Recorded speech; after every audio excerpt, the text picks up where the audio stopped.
सुने सुने सुने प्लीज़ सब्सक्राइब माय चैनल।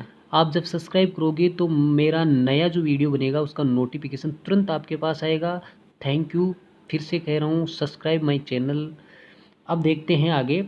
सबसे पहले हम क्या पढ़ रहे हैं उस टॉपिक की बात करते हैं। अपना टॉपिक है 12th क्लास का एंजाइम, चैप्टर नंबर 9 है।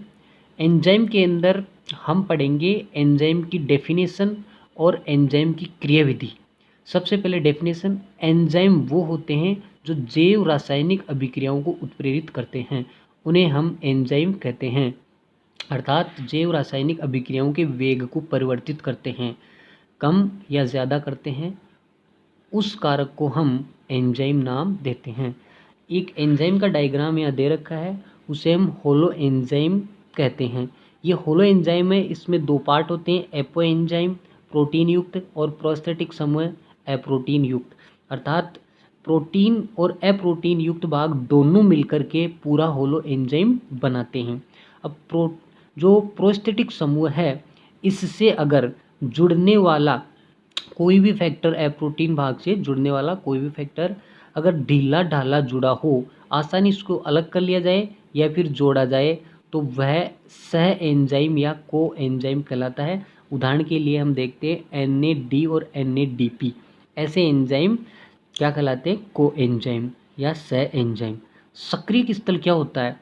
अगर इस सेक्टर के ऊपर अगर कोई अप्रोटीन भाग क्या जुड़ता है, Fe लोहा जैसा जुड़ता है, अर्थात ऐसा भाग जो धातु आयन हो अप्रोटीन भाग पे जुड़े, तो हम उसको क्या बोलते हैं? सक्रियक या फिर एक्टिवेटर। ये एक्टिवेटर का कार्य करता है अगर यहाँ कोई आयरन जैसा धातु आयन जुड़े तो।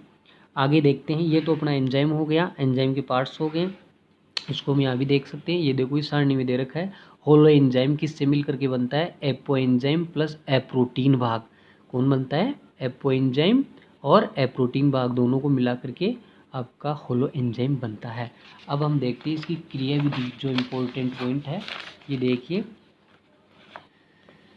एंजाइम की क्रियाविधि। एंजाइम किस प्रकार क्रिया करता है, इसमें दो पॉइंट्स हैं मुख्य। एंजाइम क्रियाधार जटिल का निर्माण। सबसे पहले कोई भी विक्रिया होती है उसमें एंजाइम अभिकारक से मिलता है और अभिकारक से मिल करके देखते हैं अपन। देखो ये यहाँ देख सकते हो आप, ये जो एंजाइम है वो इस क्रियाधार अर्थात अभिकारक से मिल करके क्या बनाता है? क्रियाधार एंजाइम कॉम्प्लेक्स से मिश्र बनाता है। ये देखो बना हुआ है। सबसे पहला इसका ये पॉइंट है। दूसरा जो पॉइंट है वो दे रखा है सक्रियण ऊर्जा में कमी। सक्रियण ऊर्जा में कमी, एंजाइम दूसरा कार्य करता है सक्रियण ऊर्जा के अंदर कमी।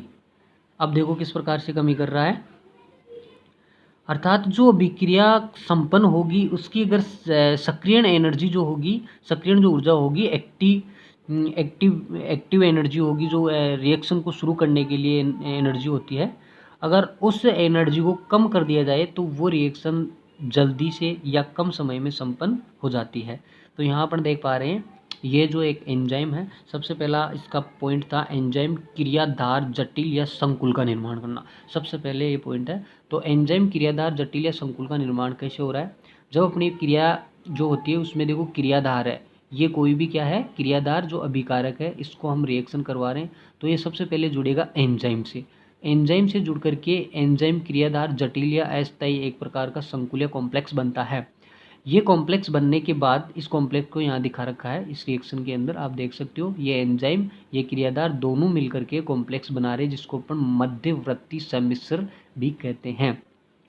ये जब बनता है तो इसके बाद एंजाइम क्रियाधार जटिल टूट करके एंजाइम तो अलग हो जाता है और उत्पाद बना देता है। देखो यहाँ पर देख सकते हैं एंजाइम बिल्कुल सुरक्षित, इसके रासायनिक संगठन में कोई बदलाव नहीं आता है। बिना रासायनिक संगठन में बदलाव के एंजाइम अलग होकर के जो क्रियाकारक होता है उसको उत्पाद में बदल देता है। ए और बी दो अलग अलग भागों में बट गए। अर्थात एंजाइम का कार्य यह रहा कि एक क्रियाकारक से मिल करके और उसको दो टुकड़ों में तोड़ देता है, अर्थात दो अलग अलग भागों में बांट रहा है। अब ये बांट भी सकता है और जोड़ भी सकता है, अर्थात एंजाइम को केवल यहाँ अभिक्रिया की गति जो है उसे बढ़ाना या घटाना है। अब देखते हैं आगे। ये तो हो गया एंजाइम संकुल का निर्माण। पहला जो पॉइंट है अपना है एंजाइम क्रियाधार जटिल या संकुल का निर्माण। और दूसरा जो पॉइंट है उसमें है सक्रियण ऊर्जा में कमी। ये आगे वाले टॉपिक में आएगा, बाकी हम यहाँ पढ़ भी सकते हैं इसको। ये देखिए सक्रिय स्थल क्या करता है, जहाँ पर क्रियाकारक जुड़ सकता है उन स्थानों को सक्रियण स्थल बोलते हैं। अर्थात ये जो साइट देख रहे हैं इस स्थान पे ये जुड़ता है कौन, क्रियाधार, उसे हम सक्रिय स्थल बोलते हैं एंजाइम का। यहाँ ये जुड़ करके और आगे रिएक्शन में आगे बढ़ेगा और आगे बढ़ने के बाद में एंजाइम जो है वो तो बिल्कुल सुरक्षित अलग हो जाएगा और आपका उत्पाद जो है वो अपने आप मतलब प्रोडक्ट बन जाएगा। आगे देखते हैं एंजाइम जो है उसके लिए किस प्रकार कार्य करता है। एंजाइम की क्रियाविधि किस प्रकार से कार्य करता है। एंजाइम की कुछ विशेषताएं भी होती हैं। यहाँ देखिए ताला कुंजी सिद्धांत, ये एम एल फिशर का बहुत ही बहुचर्चित एक सिद्धांत है कि एंजाइम कैसे कार्य करता है। जिस प्रकार से एक ताले को निश्चित चाबी ही खोल सकती है, उसी प्रकार एक एंजाइम भी एक विशेष प्रकार की अभिक्रिया को ही संपन्न कर पाती है। ये समझने वाली बात है। एम एल फिशर ने इस प्रकार से दिया था कि जिस प्रकार से एक चाबी जो है वो एक विशेष ताले को खोल सकती है, ठीक उसी प्रकार एक एंजाइम भी एक विशेष अभिक्रिया को ही उत्प्रेरित कर सकता है, अर्थात वेग में परिवर्तन कर सकता है। माना कि एक चाबी है और ये ताला है, अर्थात ये आपका क्रियाधार है और ये एंजाइम।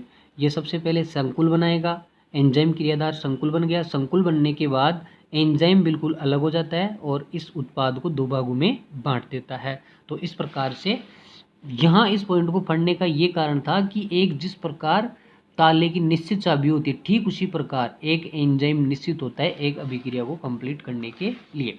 अगला जो पॉइंट है वो देख पा रहे हैं अपन, वो है प्रेरित आसंजन। ये भी ताला चाबी जैसा है, लेकिन इसमें ये होता है कि जो ताला होता है उसकी चाबी ताले को देख के बदल जाती है।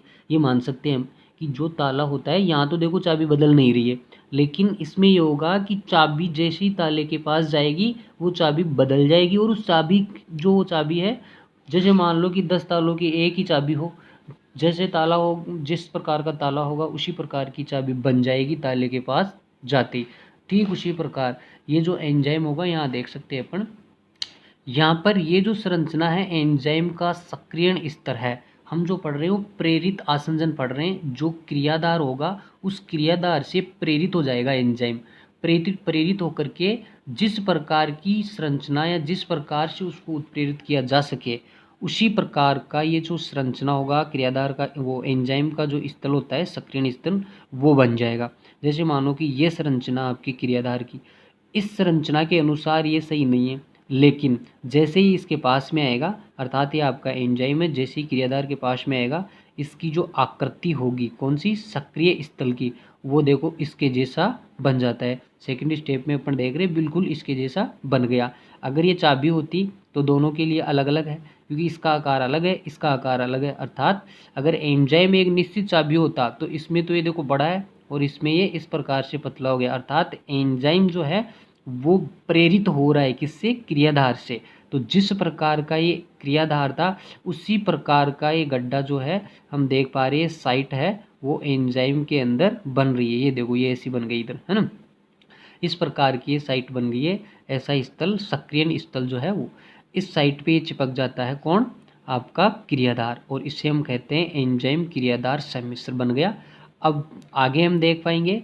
तो देखो जो आपका क्रियाकारक था उसको उत्पाद में बदल दिया, ए बी दोनों अलग अलग दो भागों में टूट गए और आपका एंजाइम बिल्कुल सुरक्षित जैसा पहले था वैसा का वैसा ही अब बन गया है।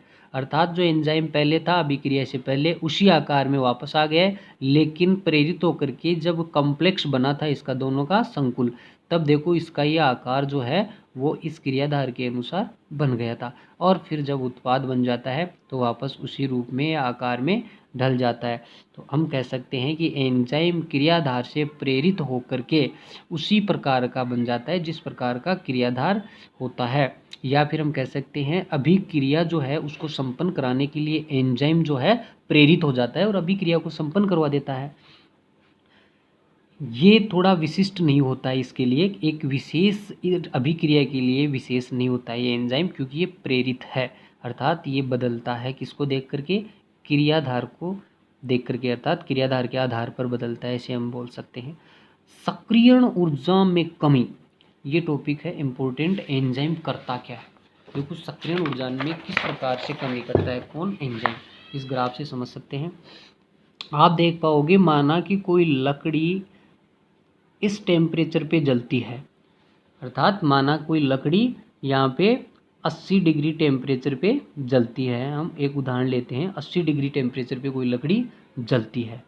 अगर उस लकड़ी को भिगो दिया जाए तो वह आपकी 120 डिग्री टेम्परेचर पे जाके जलेगी, भिगो दिया जाए तो ऐसा ही यहाँ है। कोई भी जब अभिक्रिया होती है तो उसको एंजाइम क्या करता है, या तो वेग को बढ़ाता है या फिर घटाता है। तो देखो आपका जो कोई क्रियाकारक है यहाँ आपके पास में पड़ा है, अगर हम उसमें एंजाइम डालते हैं तो उसकी सक्रियण ऊर्जा है क्या, यहाँ पे डेफिनेशन होनी चाहिए कि कोई भी अभिक्रिया जब संपन्न होती है तो अभिक्रिया को प्रारंभ होने के लिए जो ऊर्जा देनी होती है, अभिक्रिया को प्रारंभ होने के लिए जो ऊर्जा देनी होती है उसे हम सक्रियण एनर्जी कहते हैं। अर्थात वो शुरू हो जाती है अभिक्रिया, उस सक्रियण एनर्जी को हम कम करते हैं एंजाइम के द्वारा। अर्थात आपके पास कोई भी एक क्रियाकारक है, इस क्रियाकारक में अगर हम एंजाइम मिलाते हैं तब तो ये सक्रियण ऊर्जा हो जाती है कम, और जब एंजाइम नहीं हो तब सक्रियण ऊर्जा होती है ज़्यादा, और अभिक्रिया में टाइम भी ज़्यादा लगेगा। जब एंजाइम नहीं होगा तब टाइम लगेगा, और जब होगा तो टाइम कम लगेगा। इसको हम लकड़ी के उदाहरण से बहुत ही आसानी से समझ सकते हैं, बिल्कुल ईजी है। आपने एक लकड़ी ली, इस लकड़ी के अंदर अगर हम तेल डालते हैं, तेल डाली हुई लकड़ी तो जल्दी अर्थात तुरंत आग पकड़ेगी और जल्दी से जल जाएगी कम समय के अंदर, तो ये तो हो गया एंजाइम की उपस्थिति में। और अगर किसी लकड़ी में तेल न डाल के पर पानी डाल दे या कुछ नहीं डाले तो वो ज़्यादा टाइम लेगी। पानी डाल देंगे तो लेट जलेगी, क्योंकि उसमें सक्रियण एनर्जी बढ़ जाएगी, क्योंकि पहले तो पानी उड़ेगा, फिर बाद में गर्म करेंगे और गर्म करेंगे तब जाके वो जलना शुरू होगी। तो हम कह सकते हैं एंजाइम जो है वो अभिक्रिया की गति जो है वो बढ़ा रहा है। किस प्रकार से, सक्रियण एनर्जी को घटा करके। सक्रियण एनर्जी घटती है तो ऑटोमेटिकली रिएक्शन या अभिक्रिया की दर बढ़ जाती है और उत्पाद वो है जल्दी से जल्दी बन जाता है। आगे जो है नामकरण है किसका, एंजाइम का। ये टॉपिक बाद में देखते हैं हम। एक बार फिर से आप जो है अपने चैनल को जो है सब्सक्राइब किए, जिससे कि आपको जल्दी से जल्दी जो भी अपना वीडियो बनता है वो आपके पास में तुरंत पहुंच पाए।